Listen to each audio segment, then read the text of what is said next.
man. Basically, irresponsible. But don't talk about it. I'll be back out there, yeah. Durkio called in live to DJ Academic's stream, sounding confident he'd be coming home. But the courtroom tells a different story. He's still denied bail, and his lawyer's motion to dismiss the case appears to be collapsing, even with clear evidence. Some of the evidence they allegedly presented to a grand jury, they're claiming it's entirely false. Behind the scenes, it's chaos so bad, there's even talk of Durk storming out of court. Let's break down the alleged courtroom blowup and his ongoing legal battles. The Chicago drill star, legally known as Durk Derek Banks, is facing serious federal charges. The feds picked him up in October 2024 while he was trying to fly private out of Florida. The case, a murder-for-hire plot allegedly aimed at OP rapper Quando Rondo, which led to the death of Rondo's cousin, Savia Robinson, aka Lupab, in LA back in August 2022. Since his arrest, Durk's been denied bail despite his team offering big bond packages, $2.3 million in equity and $1 million in cash. That's serious money, showing how deep these charges run. Durk pleaded not guilty in November 2024. His trial was set for January 2025, but got pushed to October 2025 due to how massive the case is. Over 230 gigabytes of digital evidence and 20,000 pages of documents. On April 18, 2025, his legal team filed a motion to dismiss the indictment, saying prosecutors misused lyrics as evidence, specifically bars from a track recorded 7 months before the shooting. They say this misstep misled the grand jury. This sparked major media buzz, even hitting the Chicago Sun-Times on April 19th. Looking ahead, a key bail hearing was set for May 8, 2025, with Durk's team pushing a strong release package: $1 million cash, nearly $2 million in property, $150K from an associate, plus 24/7 security and ankle monitoring. This hearing is critical, another shot at freedom before the October trial. Convicted of murder for hire, Durk could face life or even the death penalty, though that's still speculative. He's also battling a civil lawsuit filed by Savia Robinson's mom, Andrea Robinson, in February 2025. She's going after Durk, his manager, and his label, saying they helped set up the hit that killed her son. And that's not all. He's also facing another wrongful death suit filed by Lucina, Weekly FBG Duck's mom. In October 2024, she claims Durk and the estate of King Von were behind the gang-related shooting that killed her son in 2020. This lawsuit also names labels, the City of Chicago, fashion brand Dolce & Gabbana, private security firms. It accuses Durk's label of being a criminal enterprise profiting from gang violence. Her lawyer, Roosevelt Allen III, argued Durk and his crew wouldn't have reached global fame without support from these companies. On top of all this, prosecutors think Durk might be connected to another Chicago murder and claim he's paying for other hits, including targeting a witness's family member. These uncharged allegations, tied to a 2022 revenge killing for Durk's brother DTHANG's 2021 death, influenced the court's decision to keep him locked up. A federal informant told authorities Durk was paying for revenge hits, especially on GDs. This doesn't shock many, considering Durk's past run-ins with the law. Durk's legal record stretches back to 2011, when he did about 3 months for a scrape serial number gun case. Some say it was pre-trial, and he later pleaded to aggravated unauthorized use. Then in 2013, he got popped again for tossing a loaded .40 in his car during a police stop. He was charged with unlawful gun use by a felon held on $100,000 bond, but was released after witnesses claimed he wasn't the one with the gun. Despite all this, Durk once claimed he'd turn things around. After past felony charges were dropped, he posted, "Everyone deserves second chances. I'm no longer a felon, alhamdulillah." In August 2024, just before his arrest, he doubled down on distancing himself from gang life. "Don't label me anything but a man, father, and 1000% Muslim." He posted, "I don't gangbang, I'm a Muslim." He said he raps about what he's been through not to encourage it, and vowed to shift his goals. He backed it up too. In 2020, he launched the Neighborhood Heroes Foundation to support education, social justice, and community efforts. He also donated royalties from his song Bedtime to the cause and teamed up with Amazon Music to start the Durk Banks Endowment Fund. which gave scholarships to Chicago students attending Howard University, including a $250,000 donation. But the arrest in October 2024 paused it all. Since then, he's been at MDC in LA, where he's had trouble allegedly breaking jail rules by making unauthorized three-way calls. Prosecutors even filed sealed evidence of these violations to block pretrial release, damaging his bail chances. Still, Durk kept pushing music from jail.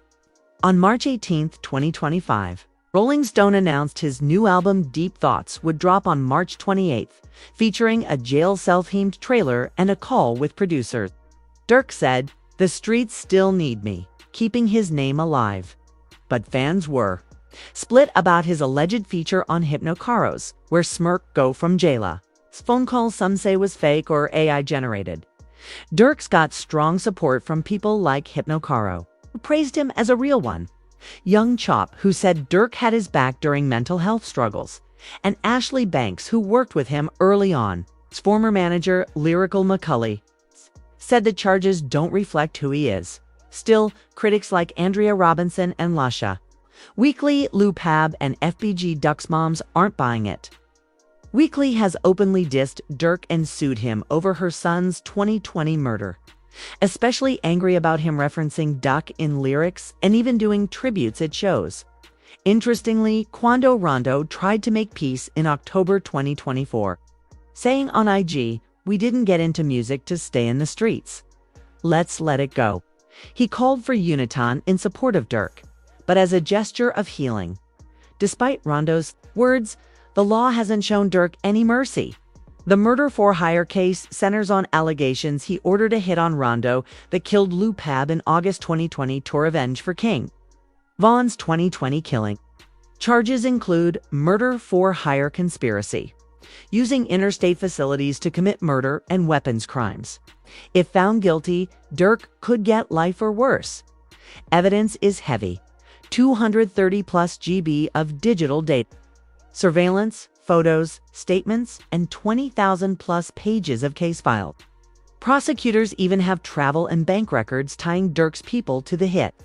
Video places Durk in LA on August 18, 2022, with a podcast clip from a rented house in Encino. One hot debate is over lyrics used as evidence.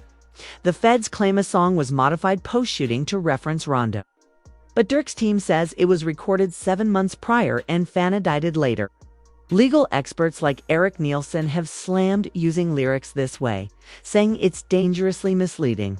Prosecutors also linked Durk to a second body in Chicago in 2020 to revenge for Dathen's death. Court docs tie Durk to a murder-for-hire plot targeting Stephen Mack. Two guys, Preston J.B. Marley Powell and Anthony A.J. Wilson, were allegedly involved. A.J.'s in custody, J.B. is on the run, and texts reportedly show A.J. asking, "Did Durk give you that money?"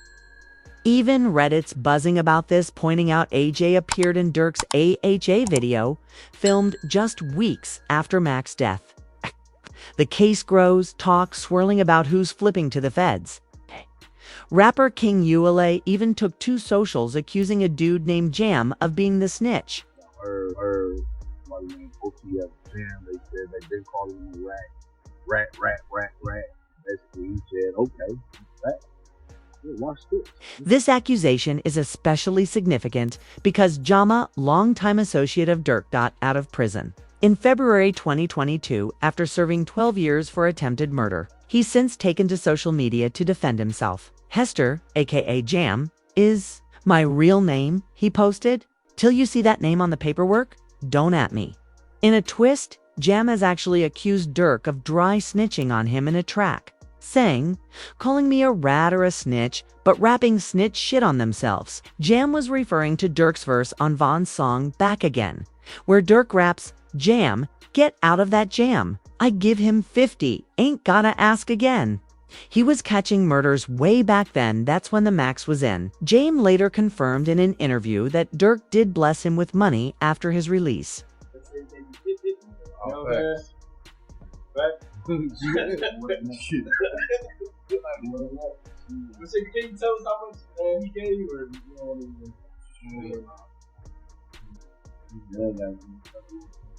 or Bro made sure he made a way for you to be straight. According to Jam, after Durk mentioned his past work in the song, law enforcement started watching him heavy. He posted, "Who snitched on who? He snitched on me in a song. Police all up on me after that? Oh, he's catching murders." And the snitching accusations inside Durk's circle don't stop there. An affiliate known as Win took to Instagram, posting pics of Marlon Kirsch and Karen Hollins with the caption, "Or a wire on these," hinting they might be informants. Serious if true, it means the feds could have recordings putting Durk in the middle of multiple crimes. One claim says Durk was caught on tape discussing King Von's past work, which hits hard considering that in August 2022, cops pinned 3 murders on Vanavan, though he'd been dead 2 years. That raises real questions about where that info came from. Durk's case has also reignited the long-running debate over using lyrics as evidence. His lawyers argue that the track Wonderful Wayne and Jackie Boy was made months before the shooting, and that prosecutors misled the grand jury by claiming it proved premeditation. It's a bigger issue across the industry. Just look at Young Thug's RICO trial. Critics like Eric Nielsen have slammed the courts for treating bars like confessions, ignoring hip-hop's storytelling roots. With all this swirling lyrics, in court, the Music Street Life crossover and loyalty versus snitching Durk's case has become way more than just a criminal trial. It's also about how the system treats rap and rappers. That's why people are paying attention. Durk isn't just a Grammy winner for all. My Life with J. Cole, he's also a philanthropist behind the Neighborhood Heroes Foundation and a major donor to college scholarship programs. But these murder-for-hire allegations paint a wildly different picture. His story rising out the streets, brushing with the law, going legit, and still getting dragged back shows just how hard it is to really leave the life behind.